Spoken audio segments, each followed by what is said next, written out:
Hey everybody, and welcome back to Ready Steady Play. Good to see you. Hello. We've just finished blowing each other up with magic, and now we're going to talk about it. Why is Chronos there? He destroyed the room. Yeah, he destroyed the room. That's what happened when you killed me 5 times. He came to collect my soul. He's like, this one is super unworthy. Unfortunately, that's Tessa's dad.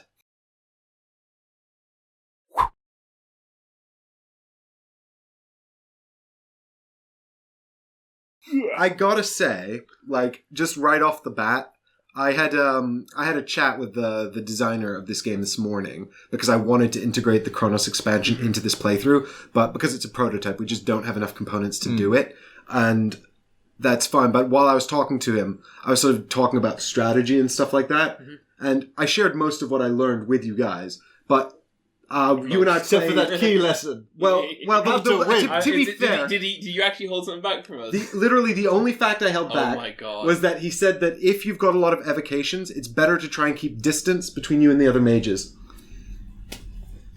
That would have been totally crucial to my plan. So he loses... You don't have a lot of... No, it's different. Your evocations are different. How many points do we take off of him for his holding back? I would say 22. 22. Fantastic. Okay, great. So now I'm down to 20. Yep. Good math, Ollie. Thank you. But I win. I'm happy with that. Well done. Good game.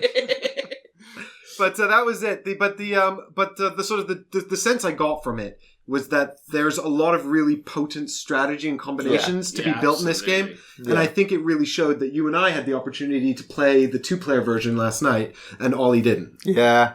Although I have to admit, I did think I had some really good plans, some really good combos that could have Before happened. you really start breaking down your plan, I just wanted to say one other thing. When I was talking to the designer this morning, the tip he gave me, and to be fair, we could not have fully anticipated this. But he's a hotline to the designer. But I shared this. I shared this with you guys. The point was that he said that adding instability to there were 4 ways to gain points in the game, right? Killing other mages, casting spells, blowing up rooms, and completing quests. Yeah. That's blowing up rooms. Yeah. And completing quests. And I did say that blowing up rooms is probably the hardest way to gain points because it's quite easy to steal and other wizards can manipulate it, and it's very positional and can be very difficult. And that's kind of what you were trying to do. Because in all fairness, though, that's kind of what this... Yeah, so that's what I meant. Like, we didn't have the ability to sort of totally anticipate that the starter deck you had also led you into one of the more difficult strategies. Yeah, I mean, to be honest, there was a couple of points where I would have thought... I mean... Oh, you probably didn't put a thing down for that.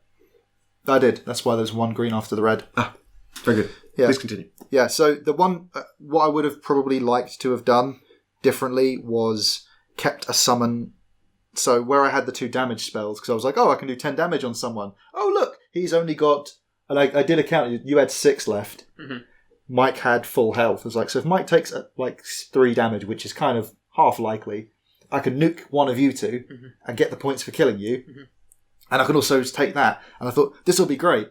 But I neglected to consider the idea that the altar wasn't safe because you guys had stopped focusing. I almost wish I'd gone... And you know what's so unlucky for you? It was just I had quite a limited choice in my last hand. Yeah, and I literally just picked this. I picked this to have an option to do a bit of damage. Obscure explosion. And I had the option to inflict 2 damage on all models in the room and add instability, which at this point in the game I hadn't jumped into instability at all. I was like, that is utterly pointless. Or I could do 2 damage and destroy an altar, and I was like, well, I mean, I might as well destroy an altar. And you know what? Weirdly enough, I actually said to myself, you never know. Ollie's had these altars for a while and hasn't really used them. Maybe he's playing an altar move just now. That was exactly. It turns out you were. Yeah. I mean, the thing that I would have wanted was have that summon an altar just to make sure, and have that as a quick spell because I only needed 2 more, 2 more instability. Yeah, 1 more by the end. Oh yeah, 2 more. Sorry, 2 more. Yeah, you're so that would have been my Meteor Swarm and the other card. That would have been the 2. I should have kept that as summon just in case it got destroyed.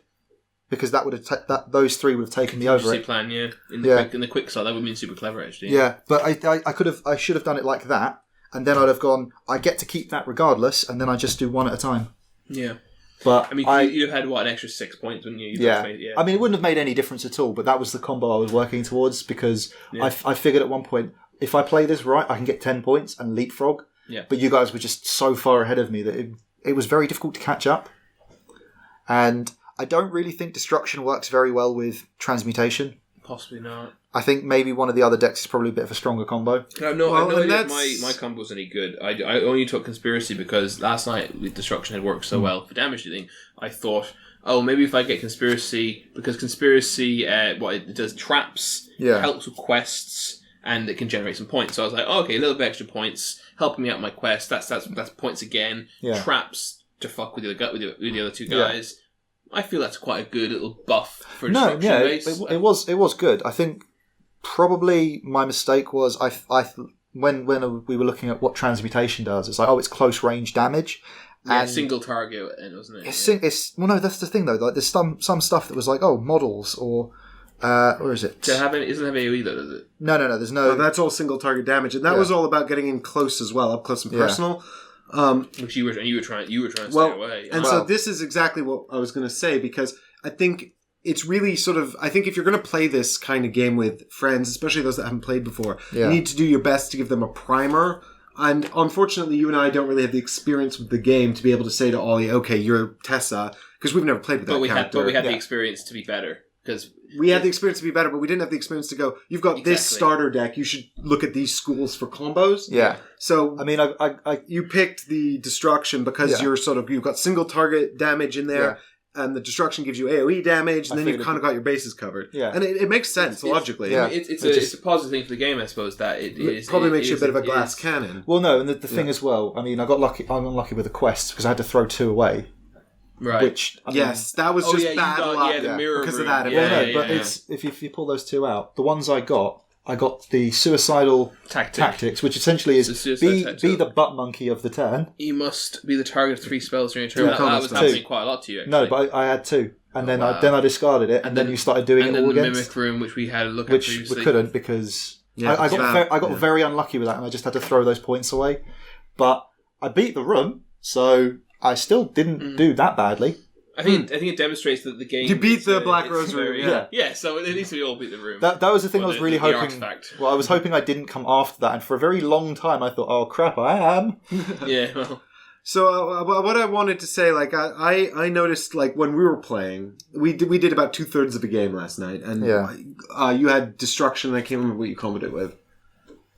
Oh, everything. I took you just took bits of everything. At least 2 turns. And I noticed actually towards the end of our game, your potency slowing down a lot. Yeah, I noticed that too. Because you're putting all these random cards in the deck. We were looking at the game. Yeah, we were exploring, exactly. And I thought, I'd sort of clocked early that maybe keeping it limited to a couple of schools was good. Yeah, but then that's usually the way. What I did was Look at Magic the Gathering. I went all into Conspiracy, which was a bad combination with Necromancy. Yeah. But what's interesting is that Illusion, the school I was comboing with now, which really did work well. I used only because we were looking at that. I think I was looking at Illusion last night as well. Give you some protections. But exactly, I was thinking about how I could better get more mileage out of my evocations, and one of the cool things about Illusions is that all the traps in Illusions protect you and give you points. Yeah. Whereas all the traps in Conspiracy do damage to your enemies.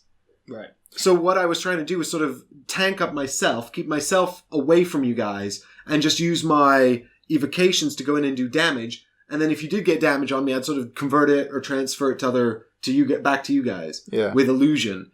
And that worked really effectively. So once you've got this sort of strategy in mind about what you want to do and you're looking for those cards, then you can really see, I think, the potency of those combos coming out. But if you don't know to look for that, or you haven't got this conscious idea of what your strategy is, then it can be really difficult. Yeah. I'm not going to lie, this was one of the forgotten cards I threw away. I probably should have kept that instead. If you die, heal all your hearts. Nobody earns roses. Kill the mage that has the most wounds. I told you about that one. I picked this up last night. Given the amount of times I was dying. I told them that existed. Yeah, given the amount of times I was dying, I really should have picked that. I think it's a really it's a positive for the game. Obviously, if you not if you want a super casual game, but the fact that it's really self-evident that if you will destroy a player who hasn't played before if you've played this game.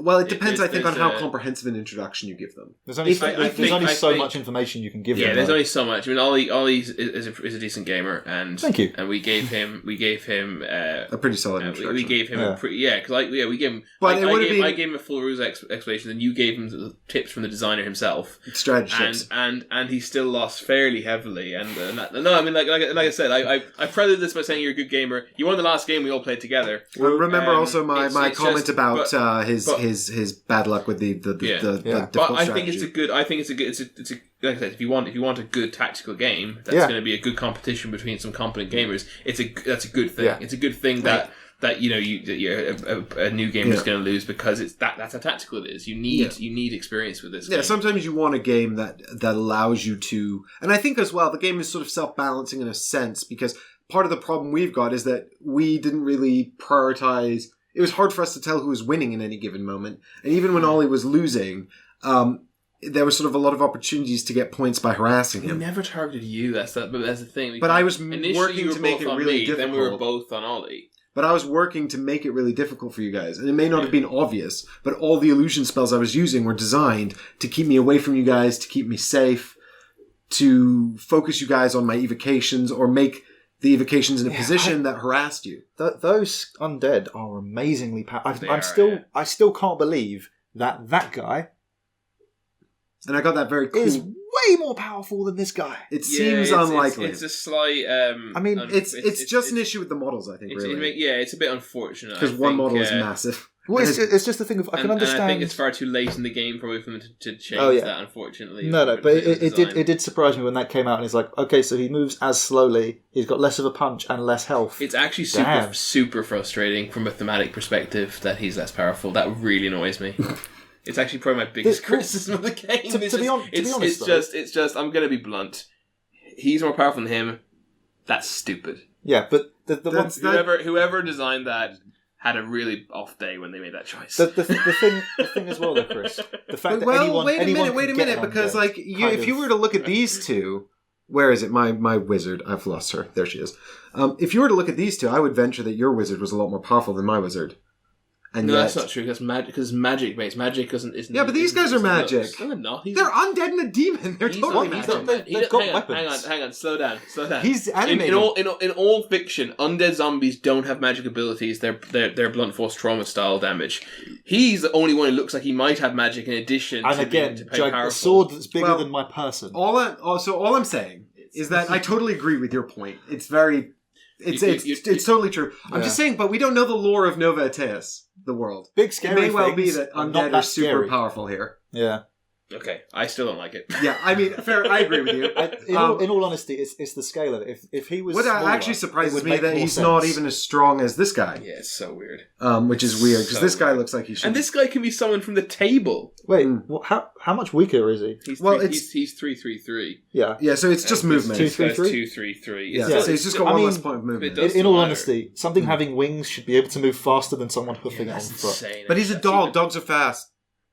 Birds are fast. Okay, they run on 4 legs. That's why they're fast. It's really odd. Yeah, but you can't fly in the lodge. And the super weird thing is, here's the super weird thing. They even went to the trouble of giving him ginormous wings because obviously a big creature needs big wings to fly. So they even gave him Vestigial. They Apparently. even gave him fairly anatomically correct wings to make something of that size fly, and they still made him slow as hell. But I just want to say now that we've We talked about it too long. I really enjoyed this. I enjoyed I it. enjoyed it enormously. I enjoyed it. There was a bit of, I have to admit, there was a bit of annoyance when my carefully laid plans utterly fell apart. But that's, I mean, I took it in the spirit of the game. That's kind of, that was disheartening, but that happens. That kind of is part comes with my main criticism, which is hopefully that won't be relevant in the final release.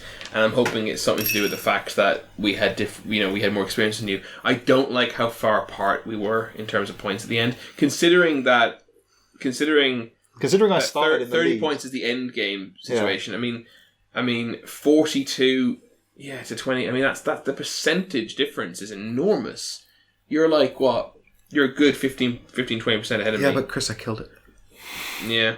I got actually an enormous number of points in the last round. First place having twice as many points as last place in a game where like 30 to 40 is a winning score is too much. I'm hoping that's on our end and not on the design's end. As much as I would love to say it's not because of me being terrible at this, it probably we're is. experienced incompetent gamers, so the point spread upsets me a little bit. I mean, yeah, but if you look at my last round of cards, these 2 cards were only there to get points. I also completed one of the most powerful quests. To be fair, dude, that was just there to get points. I just got picked to the post. These literally just give me points. Yeah. This one just copies another person's quest for just points. Cast your mind back to other final thoughts. I got 10 points in the last round. Right, but cast your mind back to other final thoughts you've done to expand, and maybe you understand why I'm making the point. A compliment that we and many reviewers, in fact, commonly give is that the point spread at the end is quite the game's quite close. We frequently compliment games for having close final scoring. That's not the case here. And it's a low-scoring game. Well, so to me, it's a very relevant point. Let me tie that back into what we were saying earlier, because I think this is the kind of game which is very self-balancing. It's up to the players to balance. Yeah. So it's up to the players to identify who's winning and sort of make life for that player the most difficult. Yeah. And because we're playing this prototype and we've only played 2/3 of the game before this, it may be that lack of experience made it difficult for us to assess who is winning. Yeah. We were all caught off guard when the game ended. That's precisely what I said. I said I'm hoping it's on our end. Yeah, I do believe it is. But you're challenging the point you made at all, and I'm saying, look, a compliment we give is when the opposite of this happens. You've given that compliment before. Yeah, but I'm saying I do believe that the fault is more with the lack of experience of us as players of this game than with the actual game design itself. Sure, that's what I said to begin with. I am still surprised at how quickly it escalated from round 1 to round 2. How many rounds did we play in the end? 5? From round 1 to round 2, what do you mean? From moon phase. Oh, move. So right. Well, that's 6. That happens super quick. No, but it's 6 then 18. Yeah. So it's... But it does. You get points more quickly the next as it goes further. I mean, it's the ramping up was surprising. You went from 25. I mean, we played 5 rounds. You almost doubled your points. Oh no, we actually drew 2 events in one turn, didn't we? Yeah, we did. So we only actually played 4 rounds? I died 5 times in 4 rounds? You doubled your... Yeah, you died twice once in one round, remember? Because I did it No, but I didn't die on the first round. So you must have died twice in 2 rounds. Yeah. I think it was when you murdered him with the forge. Are you sure No, but he makes a point. He didn't die the first round, so he must have died twice in 2 rounds. Are you sure we didn't lose an event card somewhere? No, I don't think we did. No, I just think I died a lot. I really like the, as much as the Yu-Gi-Oh! Jokes we're making, I really like the whole concept of preparing protections, preparing traps, attacks. It's so cool and intricate. Yeah. It's a really when I put awesome down system. My traps and my protections, and I was thinking really hard about trying to anticipate what you guys were going to do and how I could proc these. Like, on this last round, I needed all of these cards to activate in order to get my quest. Yeah. So I was like, I need to pick a protection and a trap card that's gonna help. And I drew 4 illusion cards on my last study phase precisely because I knew that was mostly traps and protection, and it would give me more options to find cards that would happen. Yeah. And then when it worked, that was incredibly satisfying. Yeah, definitely. Fair play to you. And another mechanic, something I really love is the sort of very minor but very important programming of these 3 cards. Yeah. But then what makes it so awesome is this quick spell. Yeah. That is such a simple thing. But the fact that you have to choose one spell that you can just basically interrupt at any time and to change your plan around. Yeah. That's fantastic. It's such a simple little... This game has so many little mechanics. It's got deck building. And I really like it's got programming. It's got everything, man. Yeah. I really like this as well. The double spells on each card. Exactly. I thought you were just saying I love cowardice in general. Cowardice. No, I love that each spell gives you a choice about which side of it you want to use. Except for trap cards, sugar. which are both. This has a instability cost. Yeah, it wouldn't have made a difference. I think I was in the throne room. Yeah. You were. I killed you. No, I am. You're a good pooch killed me. Did I kill you? Yeah, I killed you. I am surprised by one thing that would be good. Because Ollie didn't get any kill tokens. No. Edit out the bit where I punch him. Future Mike. And back to the show. We should put black makeup on you. Leanne. I'll call the special effects department. Leanne would kill me. I love the fact that... Oh, sorry to interrupt. Edit in a shot of you when you had the black eye from that fall you had. Sorry, I'll go on. I love the fact that we didn't touch the divination deck at all. So there's Have you still... been No, not a single person drew from it. Oh, wow. So there's still a lot of stuff where we have no idea how things will interact. So even if we played this again with the same boards, probably not going to go the same way because we might... And the final product, I believe, has more... You Yeah. always play with 6 decks plus Forgotten, but the final product has more schools of So magic. I love the fact Swapping that it out. there's that much variety to it because you've got different mage boards that are going to have different specialities and you've got different combinations you can go. So you go like, okay, I'm going to be Rebecca the Necromancer this time. This time I'm going to try Divination with Necromancy and see how that goes. Next time I'm going to try Transmutation. And you are not going to know if it's a viable strategy or not until you play the game. And I think there's probably one fairly weak option for each build, and then the rest will have varying degrees depending on how you play it. I mean, it's probably definitely... Quite possible. I would say there's almost certainly one combination that is really powerful for each for each player, but then all the others will depend on your skill level. And I mean, on the topic of replayability, the board is entirely randomized. Yeah. And I also thought that at the start of the game, when you pick your starting school, it does give you guidelines. So, for example, Nero is recommended to start with Destruction. And that's because he has slightly more hit points and a slightly lower hand size. So the idea is that, and that's the only real distinction between the wizards, is their health and their hand size. Yeah. And you can choose whatever starting school of magic you want. Although if you pick one, then nobody else can pick it. So you can't both start with the same school. Yeah. I will be... But there are 2 grimoires within each school as well. Yes, and I was going to say, it's incredible how influential those are to your game. Like, the 2 starting grimoires for Necromancy were both very, very different. And my starting grimoire continued to influence my strategy throughout the whole game. And I like that a lot. Yeah, absolutely. Because next time I could pick the other one, or a completely different school. But even aside from the board and the grimoires and the schools of magic and the deck building from those enormous schools of magic, there's also... I mean, look how big the decks are. We drew 1 card from this event deck. We drew 2 cards from this event deck. And 2 cards from this event deck. Yeah. And exactly the same for the quest cards. They're enormous. Yeah. I don't variation. understand how you got Assassin again when these decks are so enormous. Is there more copies of that? Don't tell me there's just one. Who shuffled this? This is an outrage. There's just one. Fix. Let me Raise my corpse as a revenant and then sell them on here. watch me get that to the top now. Watch me get that to the top. Show me actual magic. Oh, okay. Where is it? Was it near the top? Is it near the top? If it was the second one down, that'd be funny. That would be pretty good if it was the second one down. It's like right in the middle, isn't it? Yeah, it's like right in the middle. You're not really magic at all. Oh, poor magician. Dracarian! It's on top. So That's why I didn't these model sculpts, I think beautiful. Yeah. Stunning models. And there's going to be models for the altars that we had proxies for. The not purple ones. They weren't too bad, the proxies. They were alright. There'll be models like for Didn't get used, no one went for divination. Ollie had a Minotaur that he never actually got to summon. Bolo, the Minotaur. They give you a token. We actually had an exciting proxy model for this that you won't get to see. Or maybe you will. Do you want to show? Yeah, the exciting proxy model. 5 RSP points if you can guess what game that's from. Correctly. Yeah. I wanted Yes, to specify. I wanted him to come And look, out and eat someone's it face. even had a little slot to put a rose token Yeah, in. that's incredible. Totally incidental. Yeah, incidental. rose Massive slot. coincidence. I think it's actually a chimera, though.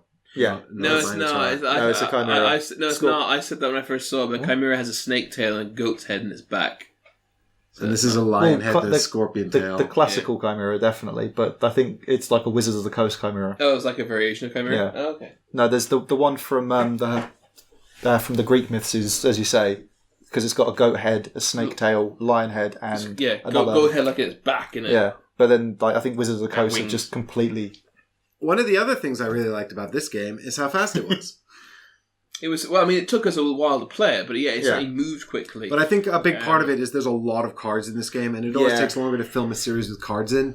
So I think if we were just focusing on playing the game, it would have been actually quite quick. It's a big ass game that you can and a full game, big game experience, like big box game experience that you can actually play in 90 minutes. Maybe 90 minutes to 2 hours. 90 minutes to 2 hours, I reckon. The one thing I would say though, that because ironically, I mean, this isn't a complaint. This is ironic, given that we've just praised the replayability and complexity of it.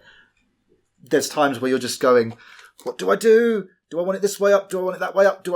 What combination? I like that though. I like But, the but organising. it did mean that unless we make an effort to talk, there will be silence. Yes, that's So That's fine if you're not filming. No. But you know, like a show. if you're doing it for like a social experience, you're gonna unless you guys are all cool with there being 5 to 10 minutes of pure silence every round. I'm okay with that. That's it personally. But the other thing, the fun is when you're going, give me my trap card. Right, Kaiba. one of the other cool things I thought about the game was that when we first picked it up, I was looking at these spell cards and I was looking at all the symbols and I was looking at all the text and how there's 2 of them. Yeah. And I was like, this is just too much. This is going to be overwhelming.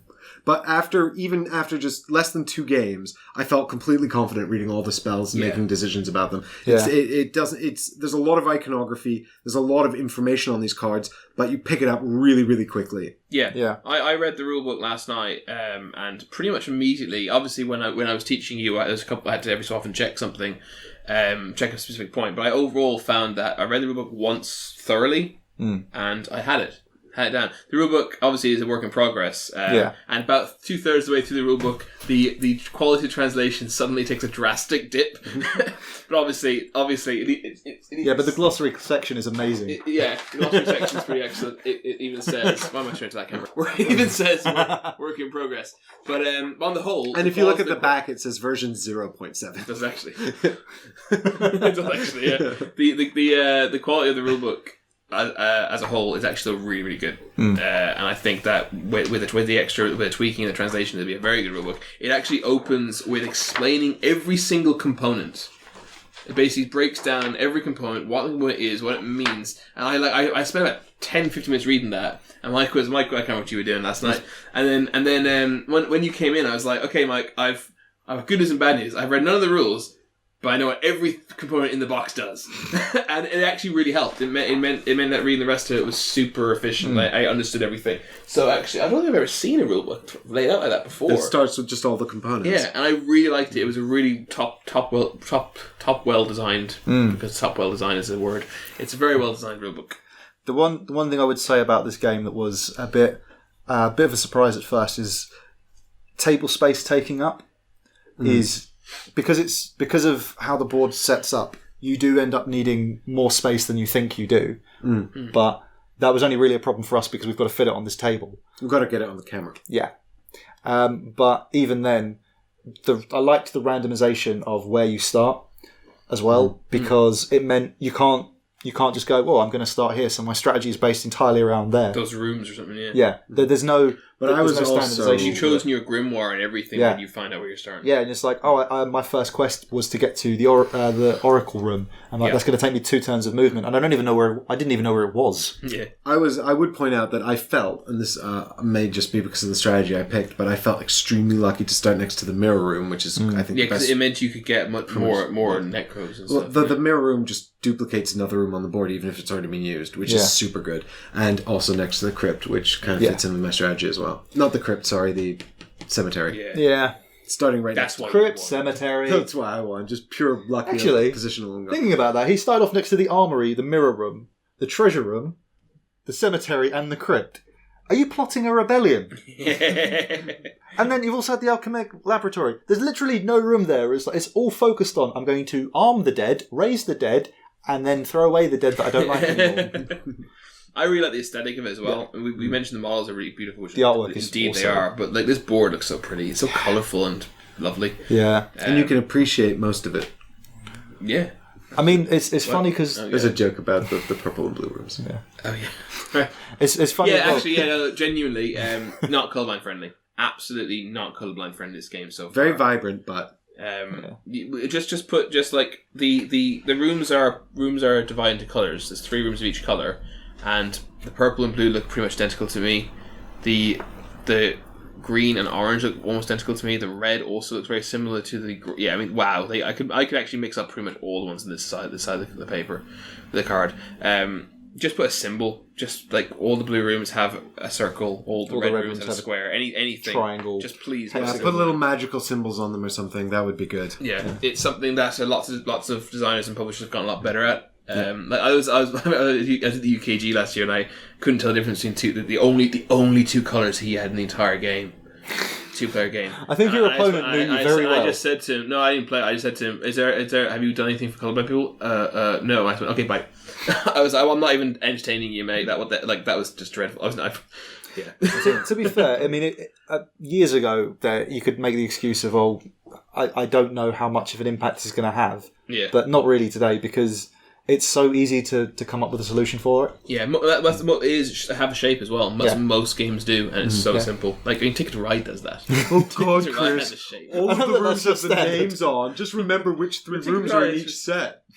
Yeah, well, If you just memorize the colours of all the room names, then you can just check the names. This is the purple room. It's invisible. Yeah, I'm not getting please past do that. Please do that. But yeah, awesome replayability, awesome aesthetic, awesome minis, fantastic mechanics with the deck build and the programming.